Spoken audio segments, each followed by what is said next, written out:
சந்தோஷம். உங்களை எல்லாருக்கும் ஸ்தோத்திரம். ஆண்டவருக்கு மகிமை. உங்களை பார்த்தது தேவதூதன் முகத்தை பார்த்தது போல. ஆண்டவர் ஸ்தோத்திரம். இந்த காலவெளியிலே உங்கள் போதகர் என்னை அன்போடு அழைத்ததுக்காக நான் நன்றி செலுத்துகிறேன். சரீரத்தில் பல விளைவினைகள் இருந்தாலும் ஆவியில் ஆண்டவர் உற்சாகத்தை கொடுத்துருக்கிறார். ஆண்டவர் கொடுத்துருக்க வார்த்தைகளை, தீர்க்க தரிசனமான செய்திகளை கொண்டு வந்திருக்கிறேன். நான் பாண்டிச்சேரியில் நிறைய இடங்களுக்கு தெருப்பிரசங்கத்துக்கு வந்திருக்கேன். டீமாக ஒரு 30-40 பேர் நாங்கள் ஒரு வேனில் வருவோம். மதிப்புக்குரிய இவங்க தகப்பனார் பாஸ்டர் பீட்டர் ஞானதாஸ், எளிமையானவர், பரிசுத்தவன். அவங்களுடைய தாயாரே பார்த்துருக்கிறேன். அவங்களாம் பிள்ளைகளை, சின்ன பிள்ளைகளாக பார்த்துருக்கிறேன். அவங்களாம் என்ன அர்ப்பம் அந்த காலத்தில் விசுவாசத்தோடு இங்கே ஊழியம் செய்து தொடங்கி விசுவாசத்தில் மறிச்சிருக்காங்க. பெரிய மைதானத்துலலாம் கூட்டம் நடத்தி வந்திருக்கேன். ஆண்டவர் ஸ்தோத்திரம். இன்றைக்கி இந்த இடத்துல ஒரு ஊழியத்தை பார்ப்பதில், உங்களையெல்லாம் பார்ப்பதில் எனக்கு ரொம்ப சந்தோஷம். இது வரைக்கும் ரிலீஸ் பண்ணாத, யாரும் கேட்காத ஒரு பாடல். எங்கள் அப்பா ஒரு பாஸ்டர், அடுத்த செகண்ட் ஜென்ரேஷன் நான். எங்கள் மகன் இப்போது பாஸ்டர் இருக்கார். அவனுக்கு பிறந்த பையன் அவன் பாஸ்டர். ஸோ நாங்கள் 4 தலைமுறை ஊழியம் செய்து வர்றோம். இந்த பாடல் 1000 தலைமுறைக்கு இரக்கம் செய்கிற தேவன், நானும் என் வீட்டாரும் என்றால் கர்த்தரையே சேவிப்போம். ஹல்லேலூயா. நான் அடிக்கடி சொல்வேன், ஊழியத்தில் உள்ளவர்களுக்கு ஒரே ஒரு வாழ்க்கை, விசுவாசிகளும் சொல்வேன், அந்த வாழ்க்கையை ஆண்டவருக்காக வாழ்ந்து முடிக்க வேணும். தேவனுக்கு ஊழியம் செய்து தான் உலகத்திலே மகா பெரிய உன்னதமான வேலை. ஒருவன் எனக்கு சீஃப் மினிஸ்டராக இருந்தால் பரலோகம் அவனை கனப்படுத்தும். அப்படியா இருக்குதே. ஒருவன் எனக்கு ஊழியம் செய்தால் பிதாவானவர் அவனை, ஊழியம் செய்கிற உங்களுக்கும் எனக்கும் ஆண்டவரை கனம் பண்ணுவார். சேவான் ரத்த சாட்சியாக மரித்த பொழுது பரலோகத்தை பார்க்குறான். அவன் ஆத்மா அவங்க போகும்போது இயேசு கிறிஸ்து எழுந்து நின்று சல்யூட் பண்ணார். சேவான ரத்த சாட்சியாக மரிச்சா எழுந்து நின்றாருன்னு பைபிளில் இருக்கு. எழுந்து நின்று வரவேற்பு. ரத்த சாட்சியா கல்லில் அடிக்கிறடா, கண்ணை மூடனா அங்கே போவேண்டா, கல் இல்லைடா, ரத்த சாட்சியை இயேசுவுக்காக ஜீவனையே கொடுக்க வந்திருக்கேன்னு சொன்னேன். ஆண்டவர் ஸ்தோத்திரம். தரைமலை பாட்டை உங்களுக்கு பாடிட்டே நேரடியாக செய்திக்கு போகலாமா?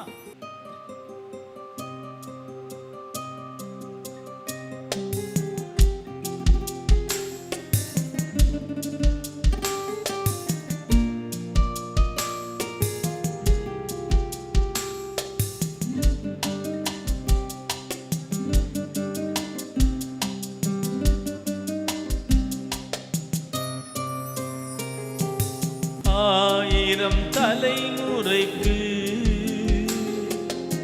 இரக்கம் செய்பவரே, ஆனந்த பலிகள் செலுத்தி உந்தன் பாதம் பணிகின்றோ.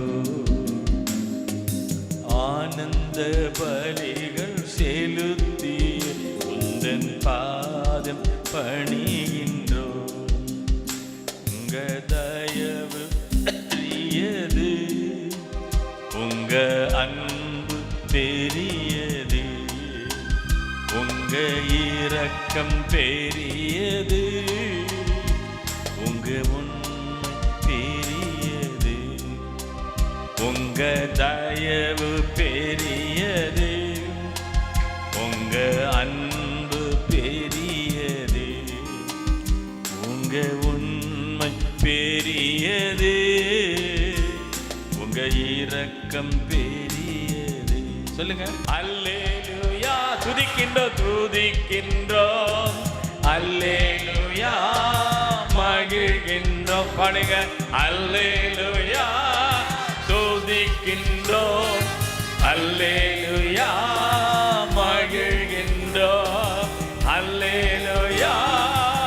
துதிக்கின்றோம், அல்லேலூயா. மகிழ்கின்றோம்.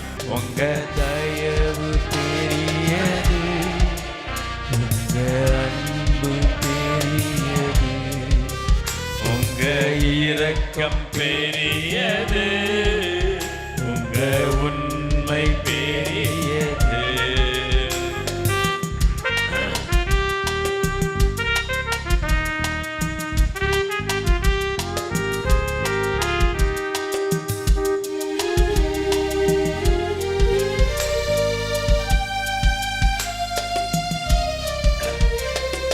இதுவரை செய்திட்ட நன்மைகளுக்காய் இதயம் மகிழ்ந்து துதிக்கின்றோம். இதுவரை செய்திட்ட நன்மைகளுக்காய் இதயம் மகிழ்ந்து துதிக்கின்றோம். கர்த்தர் சேவை செய்திடவே தலைமுறைகள் இணைந்து பணிகின்றோம். கர்த்தர் சேவை செய்திடவே தலைமுறைகள் பணிந்து துதிக்கின்றோம். உங்க பெரியது, உங்க அன்பு பெரியது, உங்க இரக்கம் பெரியது. வண்டர்ஃபுல். உங்க தயவு பெரியது, உங்க அன்பு பெரியது, உங்க இரக்கம் பெரியது, உங்க உண்மை பெரியது.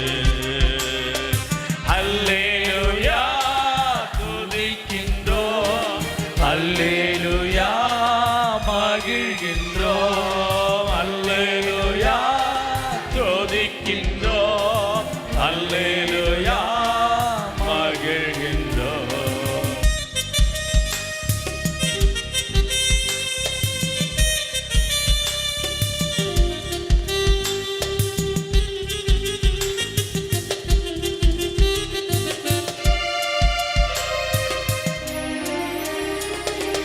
ஊழிய பாதையில் நடத்தினீரே, ஓயாமல் பணி செய்ய அழைத்தவரே, சுகமும் பலனும் தந்தவரே, தலைமுறைகள் இணைந்து துதிக்கின்றோ.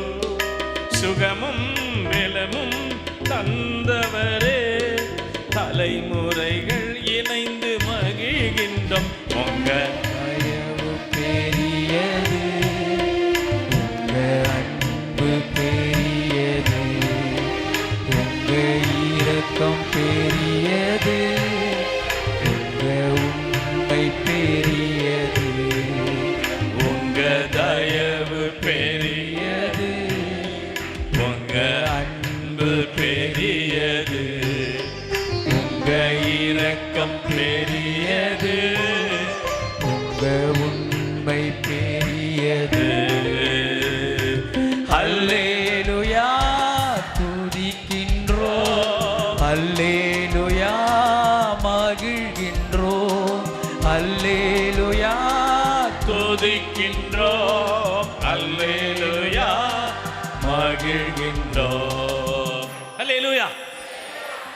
இன்றைக்கு நீங்களும் நானும் தேவனாலே நினைவு கூறப்பட்டவங்க. ஆண்டவர் என்னை நினைச்சபடினால்தான் 78 வருஷம் வாழ வச்சிருக்கேன். எவர்களை முன்குறித்தாரோ அவளை அழைத்திருக்கிறார், எவர்களை அழைத்தாரோ அவர்களை மகிமைப்படுத்தியும் இருக்கிறார். நீங்களாம் தற்செயலாக வரல, ஆண்டவர் உங்களை நினைவு கூர்ந்தபடினால்தான் ரட்சிக்கப்பட்டு தேவனுடைய பிள்ளைகளாக இந்த இடத்துல வந்திருக்கீங்க. நல்லா கைகளை தட்டுங்க பார்க்கலாம். சங்கீதம் 115 சங்கீதம் 12 வசனம். சங்கீதம் எடுத்துக்கொள்ளுங்க. 115 சங்கீதம் 12 வசனம். கர்த்தர் நம்மை நினைத்திருக்கிறார், அவர் ஆசீர்வதிப்பார், இஸ்ரவேல் குடும்பத்தாரை ஆசீர்வதிப்பார், அவர் ஆரோன் குடும்பத்தாரை ஆசீர்வதிப்பார். கர்த்தர் நம்மை நினைத்திருக்கிறார், நம்மை நினைவு கூறுகிறது. தாயின் வயிற்றிலே என்னை கண்டுபிடிச்சபடினாலே, நினைவு கூர்ந்தபடினால்தான் இந்த 78வது வயசுதிலும் என்னுடைய பார்வையெல்லாம் சரியாக இல்லாத பொழுதும் தேவனுடைய வசனத்தை சொல்ல இன்றைய தினம் கொண்டு வந்திருக்கிறார். நிச்சயம் இந்த வார்த்தையில் கர்த்தர் ஆசீர்வதிக்க வேணும். ஒரு நிமிஷம் கண்களை மூடி எல்லாரும் ஜெபம். பேசும் பேசும் ஜெபம் செய்யும் போது ஆண்டவா பிரிய மானதை இப்போ காட்டும் செய்ய ஆயத்தம். ஆண்டவா பிரிய மானதை இப்போ காட்டும் செய்ய ஆயத்தம். பரிசுத்தாவியானவரே, எங்களோடு தயவாய் பேசுங்கப்பா. உங்களுடைய சத்தத்தை துணிக்க செய்யுங்க. நாங்கள் எல்லாரும் மாலை நினைவு கூறப்பட்டவர்கள். அன்றியும் அவருடைய தீர்மானத்தின்படி அழைக்கப்பட்டவளா அவரிடத்தில் அன்பு கூறுவர்களுக்கு சகலமும் நன்மைக்கு அதுவாய் நடக்கிறது என்ற வசனத்தை இதுவரைக்கும் உறுதிப்படுத்திருக்கு. இந்த வருஷத்தின் கடைசி மாதத்தில் நாங்கள் கடந்து வந்திருக்கிறோம். தயவாய் எங்களோடு பேசும், மக்களை ஆசீர்வதித்து அனுப்பும், திருப்தியாக்கி அனுப்பும். இயேசுராஜாவை நாமத்தில் வேண்டிக் கொள்கிறோம், எங்கள் பரிசுத்தம் உள்ள நல்ல பிதாவே, ஆமென். இந்த வார்த்தை ரொம்ப தீர்க்க தரிசனமான வார்த்தை. என்னை கவர்ந்த வசனங்கள் நினைவு கூற தேவன். நீ நினைக்கிறேன், என் புருஷன் மறந்துட்டான், என் மனைவி அடியோடு மறந்துட்டா, எங்கள் அப்பா எங்கள் அம்மா என்னை மறந்துட்டாங்க. தாய் தன் பாலகனை மறந்தாலும் நான் மறப்பதில்லை. உன்னை எங்கே வச்சுருக்கேன்னா உள்ளங்கையில் வச்சு, கை காட்ட சொல்ல, உள்ளங்கையில். என் ரேகை மாதிரி யாருக்குமே இருக்காது உலகத்தில். என் கண்விழி மாதிரி உலகத்தில் எவனுக்கும் கிடையாது. ஆனால் தான் ஐடியெலாம் நீங்கள் அமெரிக்கா போனாலும் ஐரோப்பா போனாலும் முதல்ல கண்ணில் எடுக்கிறான், ஃபோட்டோ எடுப்பான், கையை வச்சு ரேகை வைக்க சொல்லுவான். இந்த ரேகை உலகத்தில் ஒருத்தனுங்க கிடையாது, டூப்ளிகேட்டே கிடையாது. There is no duplicate. என்னுடைய ரேகை அவருக்கு இருக்காது, இவருக்கு இருக்காது, இவருக்கு இருக்காது, யாருக்கும் இருக்கு. அந்த மாதிரி கர்த்தர் உங்களை விசித்திர வினோதமாக உண்டாக்கி இருக்கிறார். அதனால உங்களை மறந்துடுவாரா? உங்கள் பிள்ளைகளை மறந்துட்டு நீங்கள் சாப்பிட்டுட்டு ஏப்ப விட்டுருவீங்களா? தாய் என்ன பண்ணுவான்? நல்ல தாய் சமைச்சு முதல்ல யார் கொடுப்பா? எங்கள் மனைவி ரொம்ப நல்ல மனைவி. கொஞ்சம் வருமானம் இருக்கும்போது கூட, கொஞ்சம் காசு இருக்கும்போது சமைச்சு பிள்ளைகளுக்கு போட்டு மிச்சம் மீதி உள்ளதான் அவங்க சாப்பிடுவாங்க. எனக்கு கொடுத்துருவாங்க, பிள்ளைகளுக்கு கொடுத்துருவாங்க. அவங்களுக்கு கொஞ்சம் சாதம் இருந்தால் அது அந்த காலத்தில் வறுமையில் கஷ்டத்தில் இருந்தபோது. ஆக ஆண்டவர் அதை விட, தாயும் தகப்பனை விட மிகவும் அன்புள்ளவர். அவர் மறந்து போக அநியாயம் உள்ளவர். நிறைய பேர் அன்றைக்கி ஆண்டவர் மறந்துட்டார். அவர் செய்கிறாரு, இவர் செய்கிறார், இந்த குடும்பத்தை செய்கிறாரு, எனக்கு ஒன்றுமே செய்யலையா? நான் சபைக்கு வந்தேன் என்ன பிரயோஜனம்? பாஸ்டர், நான் சபைக்கு வந்தேன் என்ன பிரயோஜனம்? நீங்கள் 40 நாள் உபவாசம் பண்ணியிருக்கீங்களே, என்ன பிரயோஜனம்? ஒன்றும் பிரயோஜனம் இல்லை, எனக்கு ஒன்றும் நடக்கும் பிரதர். வருஷத்தை முடிக்க வந்திருக்கிறோம், 12வது மாதத்தில் வந்திருக்கிறோம். கர்த்தர் உங்க மேல நினைவா இருக்கிறார்.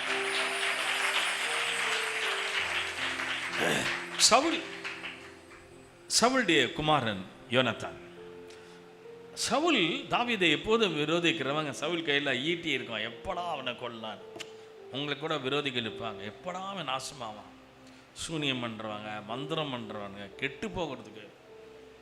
அந்த மாதிரி எத்தனையோ முறை ஈட்டி எடுத்து எரிஞ்சால் தப்பிச்சிட்டாரு தாவீது. ஆனால் தாவீதுக்கு சவுலுடைய மகன் யோனத்தான் ரொம்ப திக்கஸ்ட் ஃப்ரெண்ட். 2 பேரும் நகமும் சதையும் மாதிரி. எனக்கு கூட நிறைய பாஸ்டர் ஃப்ரெண்ட்ஸ் நிறைய பேர் இருக்காங்க, பேர்லாம் சொல்ல மாட்டேன். பெரிய பெரிய பாஸ்டர்லாம் அடிக்கடி ஃபோன் பண்ணுவாங்க, பேசுவாங்க. யோனத்தான் ரொம்ப நெருக்கமானவன். ஒரு முறை இந்த யோனத்தான் மரிச்சு போனான்னு கேள்விப்பட்ட உடனே அவனுக்கு பிறந்த ஒரு குமாரனை எடுத்து போகிறாங்க. தாதிமாரில் எடுத்து போகிற பொருளை 5 வயசு அந்த குழந்தைக்கு கீழே போட்டாங்க. கீழே போட்ட உடனே அந்த குழந்தை கால் 2ம் முடமாயிப்போச்சு. அவன் பேர் மேவி போசேத்து. சொல்லுங்க, மேவி போசேத்து. தாத்தா செத்துட்டாரு, அப்பா செத்துட்டாரு. அரசாங்கத்தில் எருசலேமில் இப்போ அரண்மனையில் இருக்குது தாவீது. இவன் சப்பானியா லோதேபார் என்ற ஊரில் இருக்கிறான். சரித்திரம் வீட்டில் போய் படிச்சுங்க. லோதேபார் என்றால் வறட்சி, மேவி போசேத் என்றால் பாகாலின் போர் வீரன் என்று பொருள். அப்போ அவன் தாடி வளர்த்து அழுக்கான வசதியில், வறுமையில், தரித்திரத்தில் இருக்கிறான்.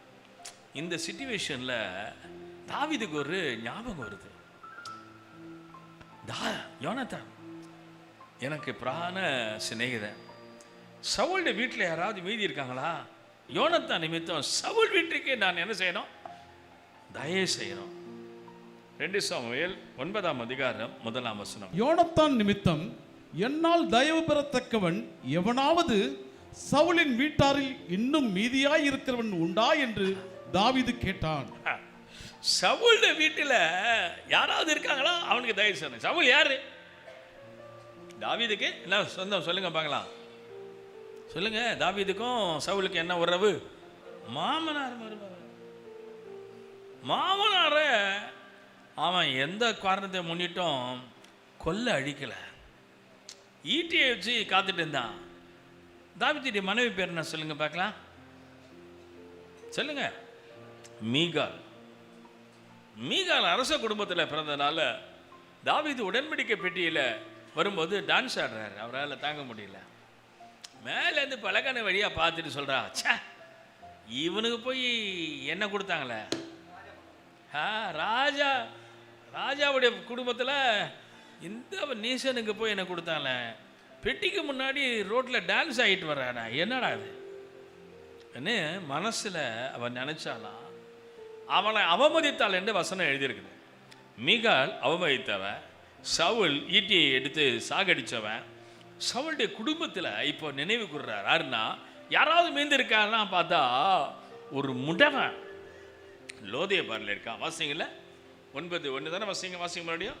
யோனத்தான் நிமித்தம் என்னால் தயவு பெறத்தக்கவன் எவனாவது சவுலின் வீட்டாரில் இன்னும் மீதியா இருக்கிறவன் உண்டா என்று தாவீது கேட்டான். சவுல் வீட்டில் ஒருத்தன் இருக்கான். அவன் வேலைக்காரன் சீபா. இப்போ தாவீதுக்கு அவன் பணிவிடைக்காரனா இருக்கான். அவன் சொல்றான், வாசிங்கம்மா. அப்பொழுது சவுலின் வீட்டு வேலைக்காரனாகிய சீபா என்னும் பேருள்ளவனை தாவீதினிடத்தில் அழைத்து வந்தார்கள். ராஜா அவனை பார்த்து, நீதானா சீபா என்று கேட்டான். சீபா, நீதானா சீபா? பேர் தெரியல, சவுல் கூட இருந்தவன்.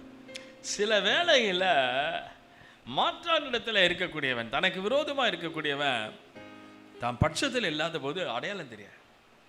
நீங்கள் ஆண்டவர் பட்சத்தில் இருந்தால் உங்கள் முகம் தெரியும், உங்கள் அட்ரஸ் தெரியும். பிசாசின் பக்கத்தில் இருந்தால் அவருக்கு அட்ரஸ் இல்லை. யார்? அனிதா சிபாவா? நீ யார் கூட இருந்தவன்? Show me your friend, I will show you who you are. சவுலோடு இருந்த சீபா கொண்டு வர்றாங்க. சீபா, உனக்கு சவுல் கூட இருந்தல, அப்போ சவுல் வீட்டில் யாராவது இருக்காங்களா? நான் உடனே சொல்கிறான். சொல்லுங்க அடுத்த வசனம். அப்பொழுது ராஜா, தேவன் நிமித்தம் நான் சவுலின் குடும்பத்தாருக்கு தயை செய்யும்படி அவன் வீட்டாரில் யாதொருவன் இன்னும் மீதியா இருக்கிறானா என்று கேட்டான். யாராவது இருக்காங்களா அப்படின்னு கேட்டா, சீபா ராஜாவை பார்த்து, அண்டர்லைன், சீபா ராஜாவை பார்த்து, இன்னும் யோனத்தானுக்கு 2 கால்களும் முடமான ஒரு குமாரன் இருக்கிறான், ஒரு குமாரன் இருக்கிறான். அவன் எங்கே என்று ராஜா கேட்டதற்கு, எங்கே சீபா ராஜாவை பார்த்து, இதோ அவன் லோதேபாரிலே அம்மியேலின் குமாரனாகிய மாகீரின் வீட்டில் இருக்கிறான் என்றான். அட்ரஸ், அவன் ஸ்டேட்டஸ் எல்லாம் சொன்னான். ஆனா என்ன ஒரு டேஞ்சர்னா, சவுல் வீட்டில் யாராவது இருக்காங்களா, மீந்தவன் இருக்காங்களா, அவனுக்கு தயவு செய்ய நல்லா கவனிங்க. என்னை கவனிச்சாதான் இந்த பிரசங்கமே உங்களுக்கு புரியும். ஒரு டீப்பான தாட்ஸு, ஆழமான சத்தியம். சவுல் வீட்டில் யோனத்தானுடைய குமாரன் 2 கால்களும் முடமாகி லோதேபாரில் இருக்கிறான். லோதேபார் என்றால் வறட்சி, ஒன்றுமில்லாத இடம், தானியம் இல்லாத இடம், சாப்பாடு இல்லாத இடம். ஒரு கிராமத்தில் அவன் ஒரு என்ன சொல்ற ஏழை குடும்பத்தில் அவன் இருக்கிறான், உயிரோடு இருக்கிறான். அவன் சீபா சொல்கிறான், அவன் கால்கள் 2 கால்களும் முடமானவன். இப்போ ராஜா சொல்கிறாரு, அவனை அழைத்து வா. அடுத்த வசனம். சவுலின் குமாரனாகிய யோனத்தானின் மகன் மேவிபோசாத் தாவீதினிடத்தில் வந்தபோது முகம் குப்புற விழுந்து வணங்கினான். அதுக்கு முன்னாடி தாவீது சொல்றாரு, அவனை அழைச்சி வரணும் அப்படின்னு. வீட்டில் போய் வாசிச்சு பாருங்க. சீபா கொஞ்சம் யோசிக்கிறாரு. காரணம் நல்லா கவனிங்க. இந்த இடத்துல அவன் எப்படி முடமானான்னா, தாதிமார்கள் தூக்கிட்டு போகும்போது கீழே போட்டாங்க, முடமாயிட்டான். அவன் பிறக்கும் போதே முடமாகல. நீங்கெல்லாம் பிறக்கும் பொழுதே தாய் என் பாவத்தில் கர்ப்பம் தரித்தால் தாவீது சொல்றாரு. ஆனால் கர்ப்பம் தரித்து வெளியில் வரும் பொழுது நீங்கள் இன்னும் பாவத்தில் செய்ய தொடங்குறீங்க. ஆனால் இயேசுவை ரட்சகராக அறிந்து கொண்ட பின்பு நீங்கள் இன்னும் முடமாக இருக்கிறதில்ல, பாவத்தில் வாழ்கிறதில்ல, ராஜாவின் அரண்மனைக்கு கொண்டு வர போகிறீங்க. சொல்கிற சத்தியம் புரியும், சில பேருக்கு புரியும், சில பேருக்கு புரியாது. நான் என்ன பண்ணுறது?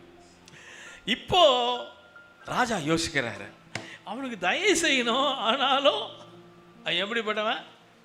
நொண்டி பயிரலாம், 2 கால்களும் முடமானவன்.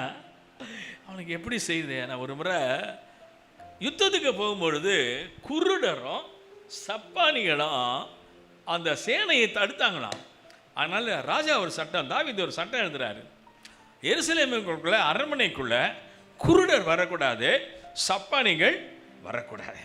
நல்லா புரியுதா? குருடரும் சப்பானிகளும் வரக்கூடாதுன்னு சட்டம் எழுதினவன் தாவீது. இப்போ சீபாக்கு அது சட்டம் தெரியும். இப்போ சீபா சொல்கிறான், நீங்கள் தயவு செய்ய விரும்புகிற இந்த மனுஷன் மேவிபோசேத்து, அவன் பேருக்கு அர்த்தமே பாகாலுக்கு போர்வீரன் ஆகிட்டான், லோதேபாரில் வறட்சியில் இருக்கிறான், அவனுக்கு 2 கால்களும் முடமாக இருக்குது. சட்டத்தை மீறாரு தாவீது. அவனை கொண்டு வாப்பா. எங்க? தாவீது அரண்மனைக்கு. Is replacing Mephibosheth. அதாவது லோதேபாரில் இருந்து வறட்சியிலிருந்து ராஜாவின் சமூகத்தை வருகிறான். வந்த உடனே அங்கே போய் சொன்ன உடனே சீபா சொல்றான், டே ராஜா உன்னை கூப்பிட்டுருக்காரா? எதுக்கு? நான் அடிக்கிறதுக்கா, உதைக்கிறதுக்கா, சவுல் செய்த துரோகத்துக்காக என்னை பழி வாங்க போகிறேன்? தெரியலப்பா, உன்னை கூப்பிட்டுருக்கார், வா. நொண்டி பையில தூக்கிட்டு வந்து அரண்மனையில் விட்டாங்க. விட்ட உடனே இந்த மேவிபோசேத்து வணங்குறான், ராஜாவை வணங்குறான். தாவீது ஒன்று பார்க்குறேன், இவன் அவனை பார்க்குறான். தாவீது நல்ல ட்ரெஸ்ஸு அணிஞ்சு சிங்காசனத்தில் உட்கார்ந்துருக்காரு. அழுக்கு வஸ்திரம், மரிய தாடி, அழுக்காக இருக்கிறான். குளிச்சு எத்தனோ நாளாச்சு. ராஜா சொல்கிறாரு, இவனை குளிப்பாட்டி இவனை அரண்மனையில் கொண்டு வந்து டேபிளில் உட்கார வைங்க, இவன் என் கூட சாப்பிட போகிறான். கையில் தட்டுங்க பார்க்கலாம். மேவிபோசேத் ஞாபகப்படுத்தப்பட்டான், கண்டுபிடிக்கப்பட்டான். 9ஆம் அதிகாரம் 3ஆம் வசனத்தில் கண்டுபிடிக்கப்பட்டான். இவனை எருசலேமுக்கு கொண்டு வந்தாங்க. எருசலேமிலே அரண்மனைக்கு கொண்டு வந்தாங்க. உங்களையும் என்னையும் எங்கேயோ இருந்த நம்ம, பாளையத்துக்கு புறம்பா இருந்த நம்ம ஆண்டவர் அரண்மனைக்கு கொண்டு வந்திருக்கிறார். ராஜாவுடைய அரண்மனை இது. சபையை கொண்டு வந்திருக்கிறார்.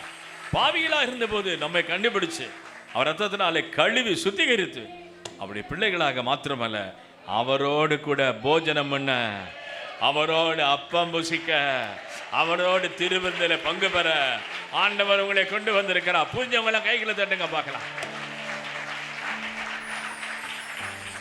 எருசலேம் வந்துட்டாரு, அரண்மனைக்கு வந்துட்டாரு. இடம் மாறி போச்சு. அதனால இப்போ நம்ம இருந்தானே பண்ணும். நான் யார் தெரியுமா? தாவீது ராஜா கூப்பிட்டுருக்காரு. என்ன கொடுத்துருக்காரு? எல்லாம் செய்வாரு. நினைவு கூறப்பட்டவன். நீங்கள் நானும் ஒரு காலத்தில் எங்கேயோ இருந்தோம், எப்படியோ வாழ்ந்தோம். நான் ரட்சிக்கப்பட்டு பல வருஷங்கள் ஆகுது. 50 ஆண்டுகளாக ஊழியத்தில் இருக்கு. 50 ஆண்டுகளுக்கு மேலே நான் நினச்சி கூட பார்க்கல ஃப்ளைட்டில் போவேன்னு. நான் எழுதின பாடல்கள் ஒருத்தர் பத்திரிகையில் போட்டார். ஒரே பத்திரிகையாக தான், லாஸ்ட் பத்திரிகையாக தான். அந்த பத்திரிகையில் நான் எழுதின பாடலெல்லாம் போட்டு அவர் பத்திரிகையை அனுப்பிச்சிட்டார். எங்கே? சிங்கப்பூரில் போயிடுச்சு. சிங்கப்பூரில் போன உடனே அங்கே சிங்கப்பூரில் ஒருத்தர் பார்த்துட்டு அவர் தமிழ் மேலே ஆர்வம் கொண்டவர். அவர் ஒரு கடிதம் எழுதுறாரு. அந்த காலத்தில் ஃபோன் கிடையாது, இமெயில் கிடையாது, ஃபேஸ்புக்கு, வாட்ஸ்அப்பு இதெல்லாம் கிடையாது. கடிதம் எழுதுறாரு. நீங்கள் எழுதின பாடலை பற்றி அந்த புஸ்தகத்தில் போட்டிருந்தது, எனக்கு ரொம்ப மகிழ்ச்சி, நீங்கள் சிங்கப்பூருக்கு வரணுன்னாரு. இப்படி தான் ஃப்ரெண்டானோம். அதுக்கு பிறகு அவர் பேர் நாகமான். அவர் பேர் என்னது? ஜெபமணி. ஆனால் பேர் வந்து நான் தமிழ் மேலே ரொம்ப ஆர்வம் உள்ளவர். என்னை பாடலை கேட்டுட்டு தமிழில் ஆர்வம் உள்ளவராகி மெத்தடிஸ்ட் திருச்சபையை சேர்ந்தவர். என்னை அழைச்சி வீட்டுக்கு கொண்டு போனேன்.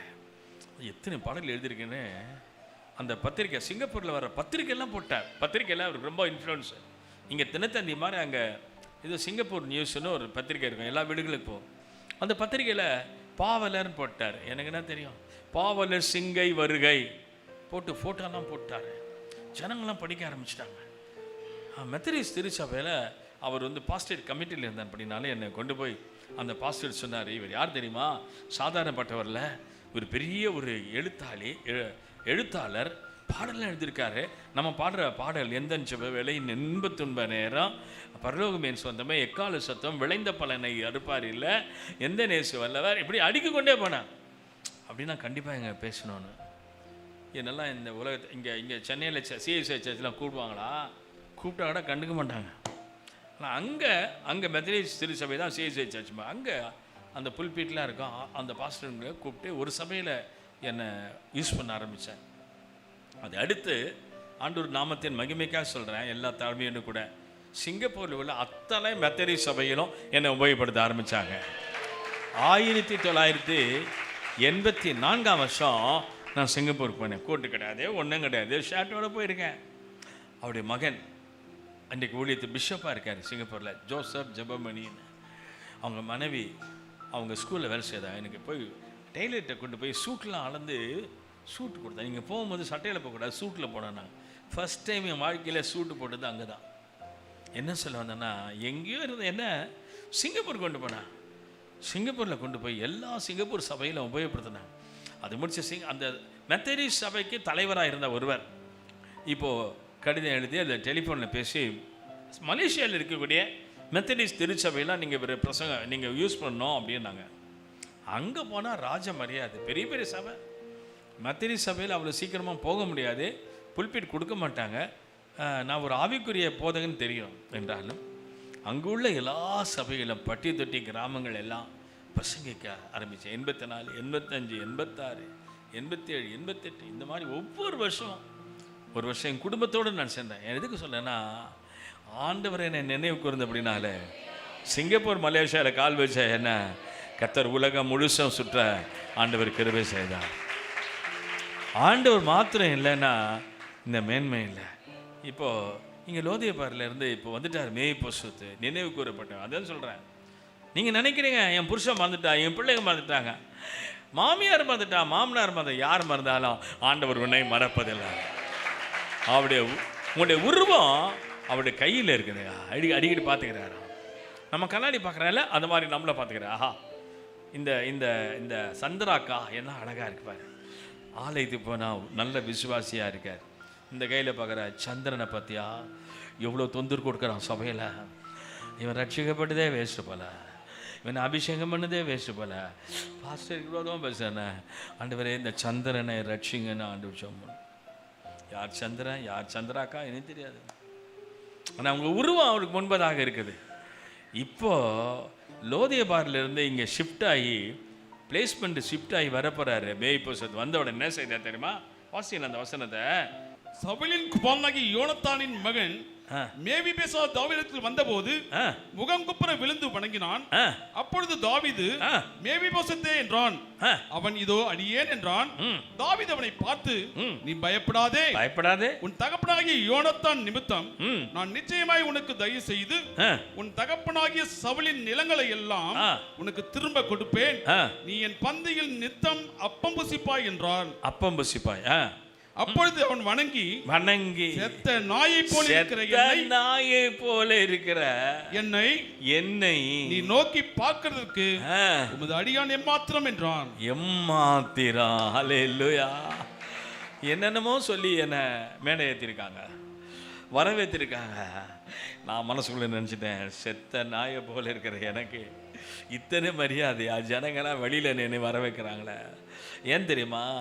நீங்கள் எனக்குள்ளே இருப்பதனால, உங்கள் அபிஷேகம் என் மேலே இருப்பதனால வெளியே வந்து வர வைத்தீங்க. ரொம்ப நன்றி. ஆண்டவரை நம்ம உயர்த்த உயர்த்த ஆண்டவர் நம்ம உயர்த்தி கொண்டே போவார். இந்த நிலைமையை நாம் அறிந்து கொள்ள வேண்டும். கண்டுபிடிக்கப்பட்டவன், நினைவு கூறப்பட்டவன். இந்த மேவிபோசேத்து சொல்றா, செத்த நாயை போல இருக்கிற எனக்கு உடைய கண்களிலே தயவு கிடைச்சது. அவன் முடவன், சட்டத்தின்படி அரண்மனைக்கு வரக்கூடாதவன். ஆனால் தேவன் சட்டத்தை மீறினார். தாவீது சட்டத்தை மீறி கொண்டு வா. இப்ப டேபிள்ல உட்கார்ந்துட்டு இருக்காங்க ராஜகுமாரெல்லாம், சுற்றிலும் உள்ள ராஜாக்கள்லாம் வந்து டேபிள்ல உட்கார்றாங்க. ராஜா சாப்பிடும் போது பெரிய பெரிய ராஜாக்கள்லாம் வந்து உட்காருவாங்க. அந்த டேபிள் உட்காரும் போது இப்போ மேய்போசேத்து உட்கார்ந்துட்டு இருக்காரு. அவன் கால் வந்து எப்படி இருக்குது சொல்லுங்க? முடமா இருக்குது. தாவீது சொல்றாரு, அவன் காலில் அவன் முடமானது தெரியவன். முடவனை யாரும் பார்க்க கூடாது. ஏன்னா நல்ல வசனம் போட்டிருக்கான். கால் மாத்திரம் எப்படி இருக்குது? முடமா இருக்குது. பாஸ்டர் கண்ணு தெரியல, பரவாயில்ல, நான் அவருக்கு வேதத்தின் வெளிச்சத்தை கொடுப்பேன் அப்படின்னு சொன்னதுனால தான் தைரியமாக இங்கே வந்து நிற்கிறேன். இந்த இரக்கத்தை, இந்த தயவை என்னவென்று சொல்லுவேன்?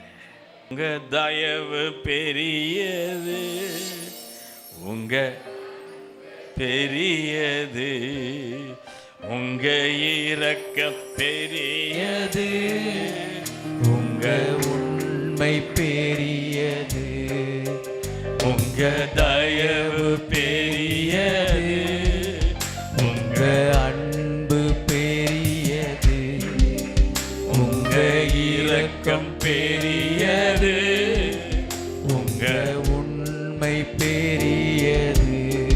அல்லேலூயா துதிக்கிறோம், அல்லேலூயா மகிழ்கின்றோம், அல்லேலூயா துதிக்கின்றோம், அல்லேலூயா மகிழ்கின்றோம். உங்க தயவு பெரியது, உங்க அன்பு பெரியது, உங்க இரக்கம் பெரியது, உங்க உண்மை பெரியது. இந்த இறக்க தயவை பற்றி நினைக்கும் போதெல்லாம் இந்த மேவி போசத்தை நான் எல்லா இடத்துலையும் கொண்டு செல்வேன். நொண்டி பயல் வறுமையில் தரித்திரத்தில் இருந்தவன், குளிக்காதவன், வஸ்திரம் மாற்றாதவன், அவனுக்கு வஸ்திரத்தை மாற்றி அவனுக்கு ராஜ வஸ்திரத்தை கொடுத்து ராஜாவின் பந்தியில் வந்து உட்கார்ந்து அமர்ந்து சாப்பிட்டு கொண்டிருக்கான். ஒவ்வொரு சாப்பாடு நேரத்திலும் அவன் என்ன நினச்சிருப்பான்? ஐயா, நான் தகுதி இல்லாதவன், ராஜாவோட உட்காந்து சாப்பிட்றதுக்கு எனக்கு என்ன தகுதி இருக்குது? 1997 வருஷம் நான் அமெரிக்காவுக்கு போனேன். எனக்கு விசா கொடுத்துட்டாங்க. என் கூட யாராவது வரணுமே. என் மகளுக்கு போய் அப்ளை பண்ணோம். அவள் வந்து கல்யாணம் ஆகலை. கல்யாணம் ஆகாத போது அவளுக்கு விசா அப்ளை பண்ணும்போது எனக்கு இன்டர்வியூ பண்ண அதே ஒரு லேடி அங்கே இருந்தாங்க. என்ன ஃபேவர் தயே சொல்கிறேன். என் மகளை இன்டர்வியூ பண்ணுறாங்க. அம்மா, உனக்கு கல்யாணம் ஆகலை, எதுக்கு போகிறேன்? இல்லை, எங்கள் அப்பாவுக்கு கொஞ்சம் பார்வை கம்மி, அவருக்கு கூட நான் போகணும்.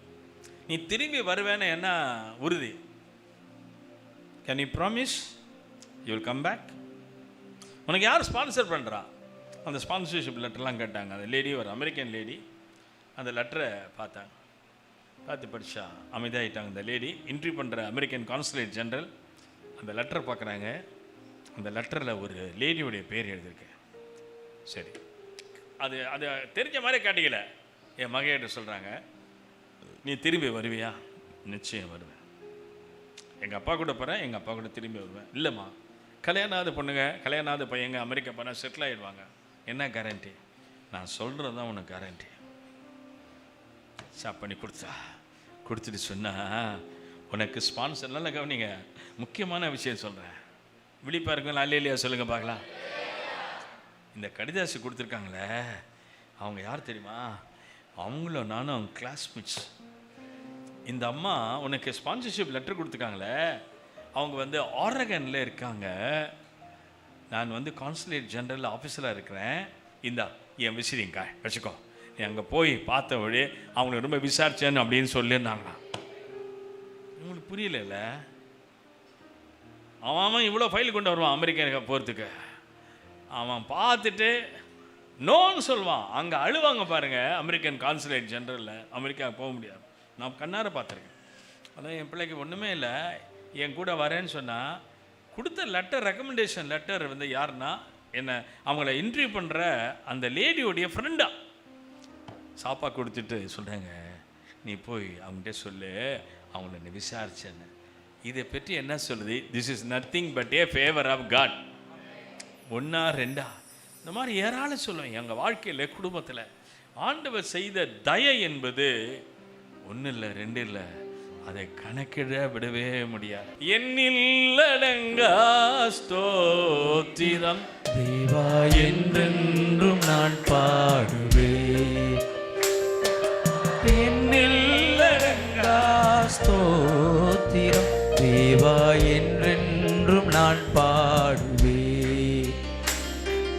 இந்நாள் வரை என் வாழ்விலே, இந்நாள் வரை என் வாழ்விலே நீ செய்த நன்மைக்கே ஆஹா என்னில் அடங்கா ஸ்தோத்திரம் தேவா என்றென்றும் நான் பாடுவேன்.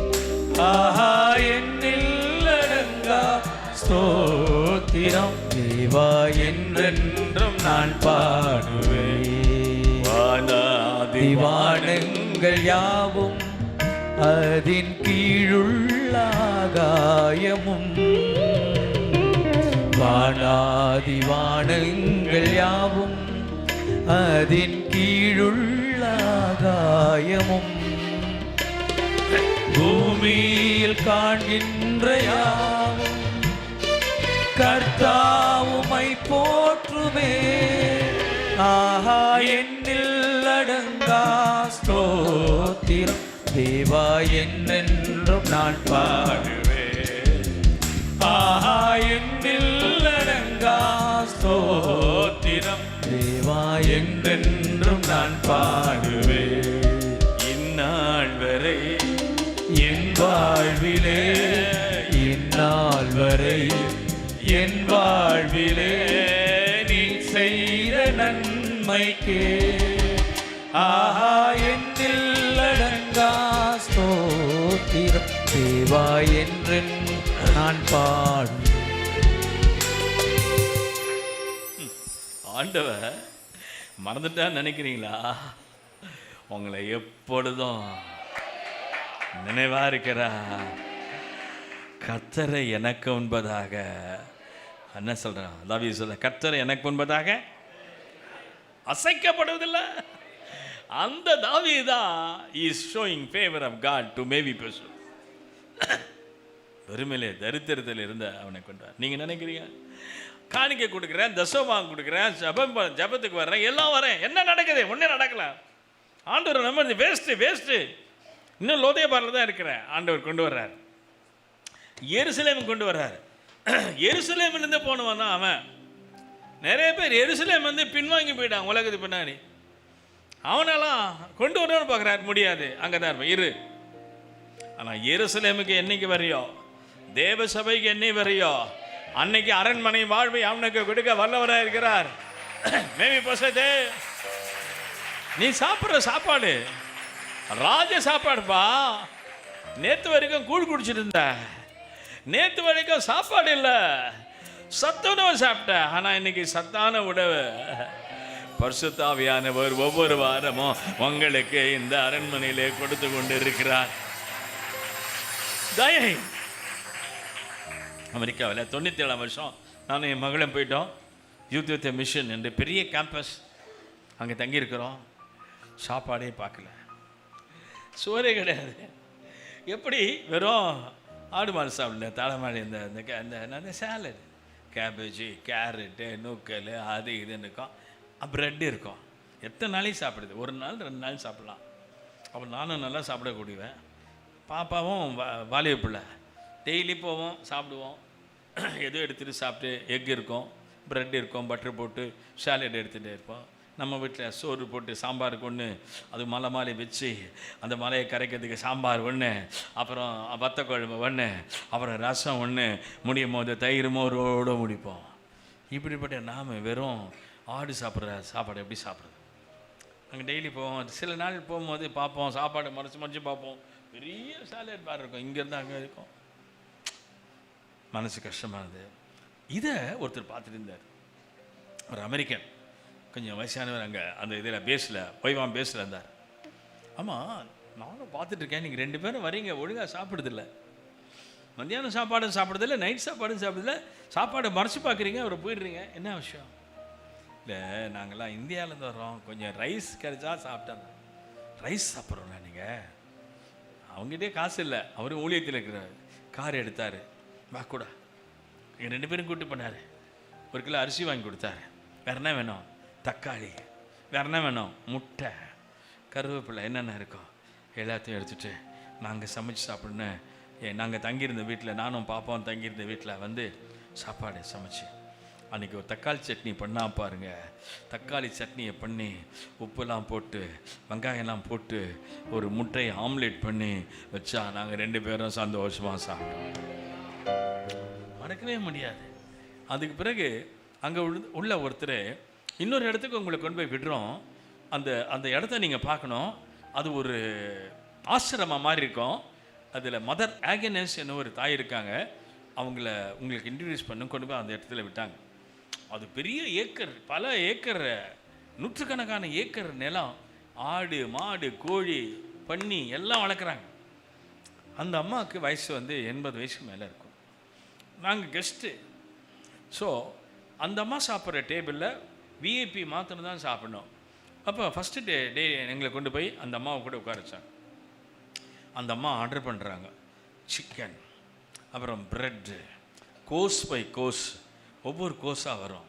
எல்லாத்தையும் சாப்பிட்டு ஐஸ்கிரீமு, கேக்கு, புட்டிங்கு, அது இதுன்னு. எங்களுக்கு சாப்பாடு பார்த்தோன்னே எப்படி சாப்பிட்ணுன்னு தெரியல.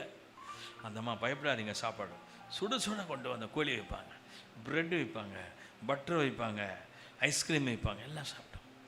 நான் நினச்சேன் லோதேபாரிலேருந்து வந்த மேவி போஷத்து அவன் எப்படி ஃபீல் பண்ணனா அதுதான் ஃபீல் பண்ண. ஆண்டவரே, இந்த பந்திக்கு நாங்கள்லாம் தகுதியானவங்க இல்லை, எப்படி சாப்பிடணுன்னு தெரில, எப்படி கோழியை வெட்டணுன்னு தெரில. அந்த ஃபோக்கு ஸ்பூன்லாம் வச்சேன். இன்றைக்கி வெட்டிடுவேன், ஆனால் ஒரு வெட்டிடுவேன். நான் சொல்லுவேன், அன்றைக்கி வெட்ட தெரியல. மகனை பார்த்தோம், கொஞ்சம் கொஞ்சமாக அப்படியே எடுத்து சாப்பிட்டோம்.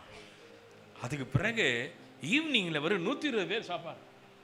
120 பேர் சாப்பிட்டாலும் எங்களுக்கு சாப்பாடு என்ன, அந்த அம்மா ஒருத்தர், அந்த அம்மா தான் சீஃப் ஆகனஸ், மதர் ஆகனஸ்.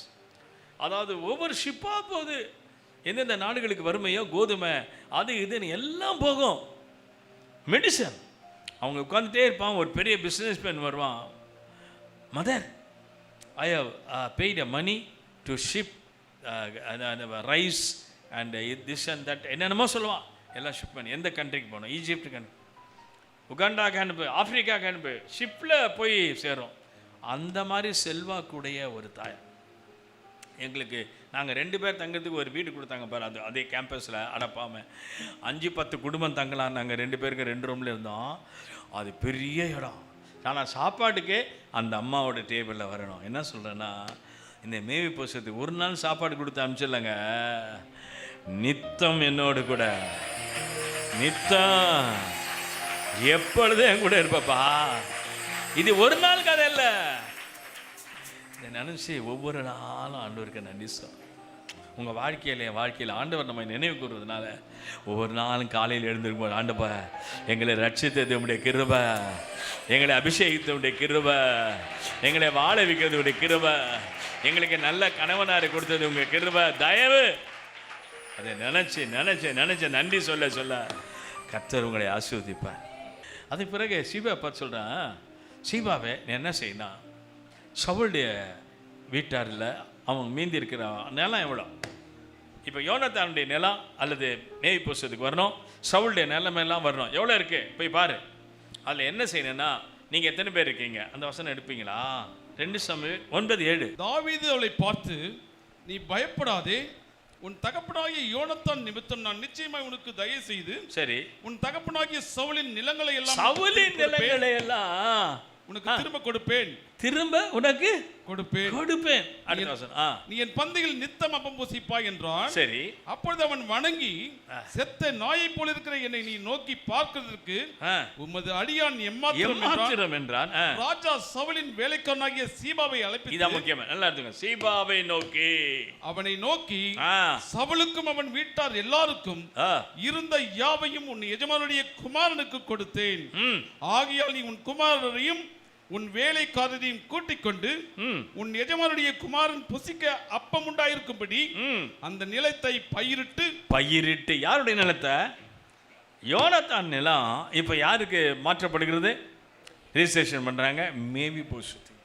சவுல் யோனத்தானுடைய நிலங்கள் எல்லாத்தையும் பயிர் செய்வதற்கு மொத்தம் எத்தனை பேர் இருக்காங்கன்னா, அவன் வீட்டில் 36 பேர், 35 பேர், 20 + 15 35, சீபாவை சேர்த்தா 36 பேர்.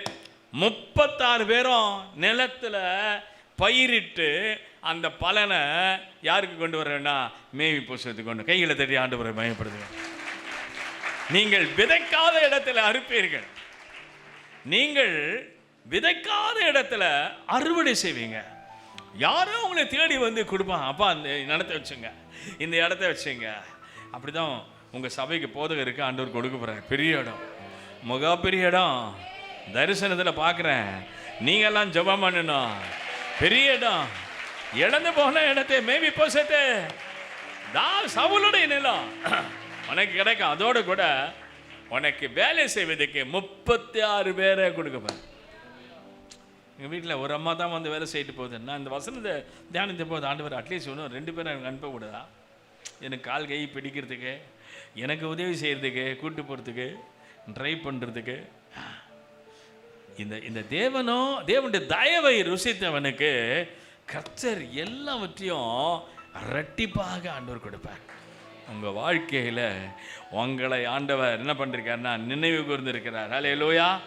உங்களை மறக்கல. நிறைய தடவை என்ன பண்ணுறீங்கன்னா ஆண்டவர் என்னை மறந்துட்டாரா, என்னை கைவிட்டாரா, நான் லோதேபாரில் இருக்கிறேன், வறுமையில் இருக்கிறேன், தரித்திரத்தில் இருக்கேன், கடன் பிரச்சனை, வட்டிக்கு மேலே வட்டி போயிருக்கேன். என்ன மாதிரி கடன் வாங்க உலகத்தில் இருக்க மாட்டேன். பெரிய கடங்காரன் நான். சபை ஊழியத்துக்கு ஒருத்தர் மணி நேரம் ஒரு டீல். என்ன டீல்னா, ஆண்டவர் ஏன்னா நான் அயனாவரத்தில் இருக்கிறேன், பர்சவாக்கம் பக்கத்தில். அங்கே பிள்ளைகளுக்கு நல்லா மெயின் ஸ்கூலில் படிக்கிறாங்க. அவங்க ஒரு ஸ்பான்சர்ஷிப் கொடுத்துருக்காங்க. இப்போ திடீர்னு இந்த ஸ்தாபனம் வந்து என்னை அடையார் போக சொல்கிறாங்க. அடையார் போகணுன்னா நான் ஏற்கனவே ஒருத்தர் ஊழியத்திருக்கேன், என் ஸ்டூடெண்ட்டு. அந்த பையனுக்கும் ஸ்தாபனத்துக்கு சண்டை ஆனதுனால பாஸ்டர் சொல்கிறாரு, நீ போய் அடையாரில் ஊழியம் செய்யணும். நான் பைபிள் ஸ்கூலில் டீச் பண்ணியிருக்கேன், நான் போதக ஊழியம் செய்ய பழக்கல. ஐயா எனக்கு வேண்டான்னு சொன்னேன். இல்லை நீ போ. நேராக அடையாருக்கு போனேன். அந்த தம்பி ஊழியத்திருக்கேன் தம்பி பார்த்து சொன்னேன், தம்பி நீ போகாதடா, ஏன்னா சண்டை போடுற பாஸ்டர்கிட்ட, நீ இங்கேயே ஊழியம் செய். என்னை போட்டிருக்காங்க இங்கே, நான் வரமாட்டேன், நீ ஊழியம் செய், ஒழுங்காயிடு அப்படின்னு புத்தி சொன்னேன். அது என்ன சொல்கிறது, அவன் வந்து கேட்கவே இல்லை. அவன் மொட்டாட்டம் பண்ணிகிட்டு இருந்தான். கடைசியில் பாஸ்டர் என்ன பண்ணாருன்னா, ஒரு நாள் என்னை கூட்டிகிட்டு அடையார் போனவா. அவர் சபையை விட்டுட்டு அடையாருக்கு வர்றார். ராயப்பேட்டை விட்டு அடையார் வர கூப்பிட்டு வந்துட்டு அவர் பிரசங்கம் பண்ணுறார். பிரசங்கம் பண்ணி முடிச்சோன்னு அடுத்த வாரத்துலேருந்து பிரதர் வின்சென்ட் இந்த சபைக்கு பொறுப்பாக இருப்பேன். பக்குன்னு ஆண்டவர், இது என்ன ஆண்டவர், இது வரைக்கும் சபை ஒளியுமே தெரியாது எனக்கு. 82 83 வருஷத்தில் இந்த கொண்டு போடுறாங்களே. நான் பிரசங்கம் பண்ண எனக்கு சபையில் தெரியாது, இந்த மாதிரிலாம் பிரசங்கம் பண்ண தெரியாது. டீச் பண்ணுவேன், பைபிள் டீச் பண்ணுவேன். என்ன ஆண்டவர் நீ போ. நான் அங்கே போனேன்னா எனக்கு சில கண்டிஷன் நிறைவேறணும். முதல்ல என் கடன்லாம் அடைக்கணும். 2வது இந்த பிள்ளைகளுக்கு நல்ல ஸ்கூலில் கிடைக்கணும். 3வது வீடு கிடைக்கணும். 1வது என்ன சொன்னேன் சொல்லுங்க பார்க்கலாம், தெரியல. 1வது என்ன சொன்னேன், கடன் அடைக்கணும். 2வது பிள்ளைகளுக்கு ஸ்கூல் நல்ல ஸ்கூல். 3வது வீடு. கிறிஸ்தவனா வீடு கொடுக்க மாட்டான் அடையாரில். அதுவும் பாஸ்டர்னா போஸ்டர் ஓட்டிடுவான். எப்படி வீடு கொடுப்பான்? அப்போ ஆண்டவர் சொன்னார், நீ போ, நீ கீழ்ப்படிஞ்சு போ, நான் அவனுக்கு எல்லாம் செய்வேன். இதுதான் டீலு, இதை செய்தால் நான் போகிறேன். கடனை அடைக்கணும். வட்டி கடன், வட்டிக்கு மேலே வட்டி. அங்கே கடன் வாங்குவேன், இங்கே கடன் வாங்குவேன், 10 பைசா வட்டிக்கு எல்லாம் வாங்கி வாங்கி வாங்கி வட்டி ஏறி போச்சு. வெறும் வட்டியை தான் கட்ட முடியுமே தவிர அசலை கட்ட முடியல. கடையில் கடன் வாங்குறதுனால இந்த பக்கம் போடுவேன், அந்த பக்கம் சுற்றி போவேன். சப்போஸ் இந்த பக்கம் வந்து நான் கைத்தட்டி, சார் இங்கே வாங்க சார், போன மாதம் பில்லை கொடுத்துறாங்க, அடுத்த மாதம் கொடுத்துறாங்க. ஊழியத்தில் இருந்தேன், எவ்வளோ கஷ்டப்பட்டேன்.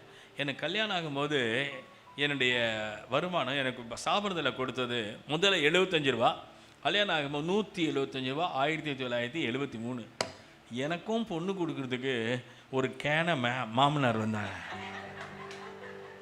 எங்கள் மனைவி வச்சுட்டு பேசுவேன். 175 ரூபாய்க்கு ஒரு சம்பளம் இருக்கக்கூடிய, ஆமாம் டேபிள்லாம் பெருசாக இருக்கும். இவங்க அப்பாலாம் வந்து பார்த்துருப்பாரு, டியார் இருக்கும், எல்லாம் இருக்கும். ஆனால் சம்பளம் என்ன கேட்டால் 175 ரூபா. மாப்பிள்ளைக்கு எவ்வளோங்க? 175 ரூபா. இத்தனை வருஷம் 50 வருஷத்தை கடந்து என் கூட வாழ்விலும் சாழ்விலும் துக்கத்திலும் வறுமையிலும் கடனிலும் தரித்திரத்திலும் வாழ்ந்துருக்காங்க. எதுவும் கேட்க மாட்டேன். என்ன சொல்ல வந்தேன்னா, அப்படிப்பட்ட நிலையிலேருந்து ஆண்டவனை ஆசீர்வதிச்சார். அப்போ ஆண்டவர் என்னை நினைவு கூர்ந்தபடினால்தான் இன்றைக்கு உங்கள் மத்தியில் ஆண்டவர் என்னை கொண்டு வந்திருக்கிறார். என்ன சொல்கிறேன்னா, உங்களை ஆண்டவர் மறக்க மாட்டார், உங்கள் சந்ததியை மறக்க மாட்டார். எப்பவுமே லோதேபாரில் இருக்க மாட்டீங்க, எருசலேமுக்கு வருவீங்க. பாகாலின் போகிற நிலை இப்போ தாவீதுடைய ராஜகுமாரில் ஒருவனாக நீங்கள் ட்ரீட் பண்ணி இழந்து போன நிலங்களை எல்லாம் திரும்ப கொடுத்து 36 வேலையாட்களை உங்களுக்கு கொடுப்பாரு. கரங்களை தட்டி கர்த்தரை மகிமைப்படுத்துங்க. 2 சாமுவேல் 9ஆம் அதிகாரம் 10ஆம் வசனம். 2 சாமுவேல் 9:10. ஆகையால் நீ உன் குமாரரையும் உன் வேலைக்காரரையும் கூட்டிக் கொண்டு, குமாரன் வேலைக்காரன் உன் எஜமானுடைய குமாரன் புசிக்க அப்பம் உண்டாயிருக்கும்படி அந்த நிலத்தை பயிரிட்டு அதன் பலனை சேர்ப்பாயாக. சேர்க்கணும். யாருக்கு? உனக்கு இல்ல, மேய்ப்போசத்துக்கு அந்த பலனை சேர்க்கணும். நீ பயிரிடுவாய், பலனை கொண்டு வந்து கொடுப்பாய். உனக்காக மற்றவன் பயிரிடுவான், அதனுடைய பலனை நீ புசிக்க போகிற. கர்த்தர் ஒருவருக்கும் கடனாளி அல்ல.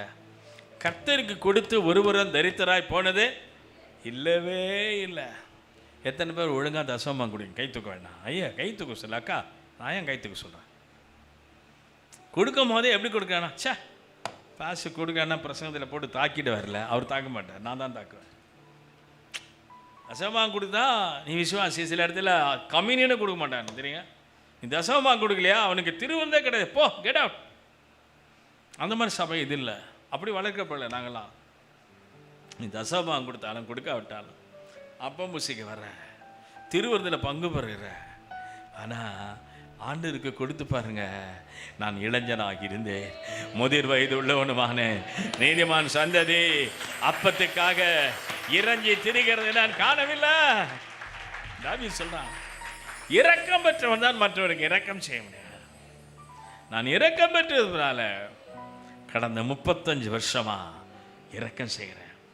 HIV பாதிக்கப்பட்டவங்க, டிபி வியாதியிலே பாதிக்கப்பட்டவங்க, கேன்சர் வியாதியிலே பாதிக்கப்பட்டவங்க, தெருவோரத்தில் இருக்கக்கூடிய பிச்சைக்காரர்கள், தொழுநோயில் இருக்கிறவங்க, முதியோர்கள், ஆதரவற்ற பிள்ளைகள், இப்படிப்பட்ட பிள்ளைகளுக்கு கடந்த வாரம் சனிக்கிழமை 400 பேருக்கு நல உதவிகளை செய்ய நாங்கள் ஆண்டவர் கிருபை செய்தார். அதுக்கு சீஃப் கெஸ்டாக வந்தவர் திருச்சி மாவட்டத்தில் உள்ள MLA இனிக்கோ. அதெல்லாம் பார்த்து சொல்கிறாரு, இதுதான் இங்கே ஒரு அரசாங்கமே வந்திருக்குது, ஒரு அரசாங்கமே செய்யுது, அரசாங்கம் செய்ய வேண்டியது இவங்க செய்கிறாங்களே. எந்த மீடியாவில் சத்தியம் டிவி மேனேஜர் வந்தார். ஆனால் கேட்டேன், எங்கேயா கேமராலாம் கவரேஜெல்லாம் இருக்கா? இல்லை. எங்கள் சனு சொன்னார், பரவாயில்ல டாடி.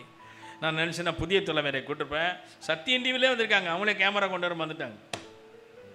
கவரேஜ் இல்லை, ஃபோட்டோ எடுத்தோம், பப்ளிசிட்டிக்கு இல்லை. இந்த கை செய்கிறது இந்த கை தெரியக்கூடாது. என்ன சொல்ல வந்தேன்னா, ஏழைக்கு இறங்குறவன் கர்த்தருக்கு நீங்கள் கடன் கொடுக்குறியா? ஏழைக்கு இறங்கணும். தேவனுடைய பங்கை நீங்கள் வஞ்சிக்காமல் கொடுக்கும்போது கர்த்தர் 36 ஆட்களை உங்களுக்கு அனுப்புவார். நீ இழந்து போன விளைச்சல் எல்லாம் திரும்ப உனக்கு கொடுப்பார். நீ நினைக்கப்பட்டிருக்கிறாய், நீ மறப்பது, உன்னை ஆண்டவர் மறப்பதில்லை. இந்த மேவி புசுத்தி சந்தோஷம் என்னன்னா, ராஜா இவ்வளவு ஃபேவர் பண்ணுறா, ராஜா என்னை இவ்வளவு நினச்சிருக்காரு, நான் என்ன கைமாறு செய்வேன் அப்படின்னாரு. இந்த செய்தியை கேட்குற அன்பான தேவனுடைய பிள்ளை, ஆண்டவர் எப்பொழுதும் உன்னை நினைச்சு கொண்டிருக்காரு. நீ லோதேபாரில் இல்லை, எருசலேமுக்கு வருவ, நீ சீயோனுக்கு வருவ, சீயோனின் மகிமையை பார்ப்ப, எருசலேமில் அவரோடு கூட அப்பம் புசிப்ப, அவரோடு கூட பந்தியில பங்கு பெறும்படியாக கர்த்தர் இந்த பந்திக்கு கொண்டு வந்திருக்காங்க. கரங்களை தட்டி கர்த்தரை மையப்படுத்துங்க. ஆண்டவர் என்னை மறந்துட்டார், என்னை கைவிட்டாரு சொல்லாத. உன்னை எப்பொழுதும் நினைவு கூர்ந்திருக்கிறார். லோதேபாரில் இருந்து அழைத்து கொண்டு வந்த தேவன் உன்னை இந்த சபைக்குள்ளே கொண்டு வந்து நல்ல விசுவாசியாக வைத்திருக்கும் பொழுது உன்னுடைய ஜெபங்கள் எல்லாவற்றுக்கும் அவர் பதில் கொடுக்க வல்லவராக இருக்கிறார். ஹல்லேலூயா. எல்லாரும் முழங்கால் படிடுவோம்.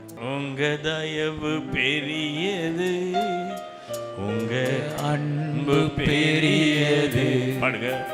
உங்க இரக்கம் பெரியது, உங்க உண்மை பெரியது, உங்க இரக்கம் பெரியது, உங்க அன்பு பெரியது, உங்க இரக்கம் பெரியது, உங்க உண்மை பெரியது. தயவு உங்க தயவு பெரியது, உங்க அன்பு பெரியது. உங்க இரக்கம் பெரியது. உங்க உண்மை பெரியது. அல்லேலூயா துதிக்கின்றோம். அல்லேலூயா மகிழ்கின்றோம். அல்லேலூயா துதிக்கின்றோம். கரெக்டா பாடுங்க. அல்லேலூயா மகிழ்கின்றோம். அல்லேலூயா துதிக்கின்றோம். அல்லேலூயா மகிழ்கின்றோம். மகிழ்கின்றோம். அல்லேலூயா துதிக்கின்றோம். அல்லேலூயா மகிழ்கின்றோம். கரங்களை உயர்த்தி எல்லாரும் கர்த்தரை ஸ்தோத்திரம் பண்ணுவோமாக. ஹல்லேலூயா. ஆண்டவர் உன்னை மறந்து விடல சகோதரி, சகோதரர், உன்னை மறந்து விடல. உங்க குடும்பத்தை எப்போது நினைவு கூர்ந்து இருக்கிறா. மேபி போசத்தே லோதேபாரில் இருக்கிறல, உன்னை அழைச்சி கொண்டு வந்து தாவீதுக்கு என்பதாக நிறுத்துவார். நித்தம் தாவீதோடு அப்பம் புசிப்பாய், இழந்து போன நிலங்களை எல்லாம் கொடுப்பார். உனக்கு வேலைக்காரர்கள் 36 பேரை வச்சிருக்காரு. உன் நிலத்தின் கனியை நீ புசிப்பாய். ஆண்டவர் உண்மை பெரியது, தயவு பெரியது. நீ முடமானவன் அல்ல. ஆண்டவர் உன்னை முடத்தெல்லாம் மாற்றி அவருடைய கிருபையினால் உன்னை மறைத்து, அவருடைய கிருபையினால் நன்மையினாலே முடிசூட்டி இந்த பட்டணத்துக்கு, இந்த பகுதிக்கு உன்னை ஆசீர்வாதமாய் வைப்பதற்கு நான் கரங்களை தட்டி கர்த்தரை எல்லாரும் மகிமைப்படுத்துங்க. ஓ ராபாலா ராஜா ராபாதீல நபா சந்தல ரபாதீல ரபாதீல ரபா. ஓ தகப்பனே, அடியனுக்கு கொடுத்த வார்த்தைகளையும் உடைய ஜனங்களுக்கு சொல்லியிருக்கிறப்பா. மறக்கப்பட்டவர்கள் என்று அநேகர் நினைத்து கொண்டிருக்கிறாங்க. ஆண்டவரனே மறந்து விட்டாரோ என்று நினைக்கிறாங்க. என் பிரச்சனை, என் போராட்டம், என் கடன் தொல்லை, அன்பில்லாத இந்த உலகத்தில் என்னில் அன்பு கூறுவர் யார் என்று கேட்குறாங்க. ஆனாலும் நீ சொல்லுகிறே, உன்னுடைய உருவம் எனக்கு உண்பதாக இருக்கிறது, நான் உன்னை மறப்பதில்லை என்று சொல்லியிருக்கேன். இந்த சபைக்கு நினைவு கூறுகிற தேவன் தொடர்ந்து மக்கள் கேட்ட சத்தியத்தின்படியே அந்த மேவி புஸ்தத்துக்கு மாத்திரமல்ல, முடவானவனுக்கு மாத்திரமல்ல, எங்கள் எல்லாருக்கும் முது பிள்ளைகள் ஒவ்வொருவருக்கும் சபையாக இருக்கும் செய்யுங்க. 40வது நாள் உபவாசத்தை முடிக்கிற வேளையில் உன்னுடைய தாசனுடைய விருப்பங்கள், வாஞ்சைகள் எல்லாம் நிறைவேற்றி இந்த சபையாருக்கு நீ செய்யும்படி வேண்டிக் கொள்கிறோம். தயவுள்ள கருத்தில் ஒப்புக் கொடுக்குறோம். ஆசீர்வதியும் வசனம் கேட்ட எல்லா மக்கள் மேலும் பூரண கிருபையோடு நிறைத்து அனுப்ப அடியேன் ஜெபம் பண்ணுகிறேன். ஆசீர்வதிங்கப்பா. இயேசுராஜாவின் நாமத்தில் வேண்டிக் கொள்கிறோம் எங்கள் பரிசுத்தமுள்ள நல்ல பிதாவே, ஆமென். நாளிலே அருமையான ஐயாவை கத்தர் பயன்படுத்தின எல்லா கிருபைகளுக்காக கத்தரை ஸ்தோத்திரம் பண்ணுவோம். எல்லார் கை அப்படி நீட்டுங்க. ஆண்டவரே, இப்படி அருமையான மகனை நம்முடைய கருத்தில் ஒப்பு கொடுக்கிறோம். இந்த 78 வயதிலும் ஆண்டவரே ஸ்தோத்திரம், இப்படி நிற்கும்படி பலன் தந்திருக்கிறீர். இன்னும் அவருக்கு பலனை தருவீராக. அவருடைய ஊழியங்களை இன்னும் ஆஸ்வதிப்பீராக. அதை பெருக பண்ணுவீராக. அவருடைய பிள்ளைகளின் பிள்ளைகள் எழும்பி பிரகாசிப்பார்களாக.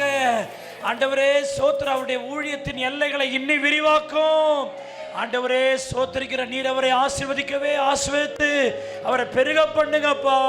நல்ல சரத்துக்கு சுகத்தை பலத்தை தாங்க. அவருடைய துணைவியாருக்காக நான் ஜெபிக்கிறேனப்பா. ஆண்டவரே, அவருடைய உள்ளத்தில் விருப்பங்கள், எண்ணங்கள், ஏக்கங்கள் எல்லாம் நிறைவேற்றும். கைகளை தட்டி ஐயாவுக்காக ஆண்டவரே கிருபை அவரோடு கூட இருக்கட்டும். ஆசீர்வதியும். இயேசுவின் நாமத்தில் ஜெபிக்கிறோம் நல்ல பிதாவே, ஆமென், ஆமென்.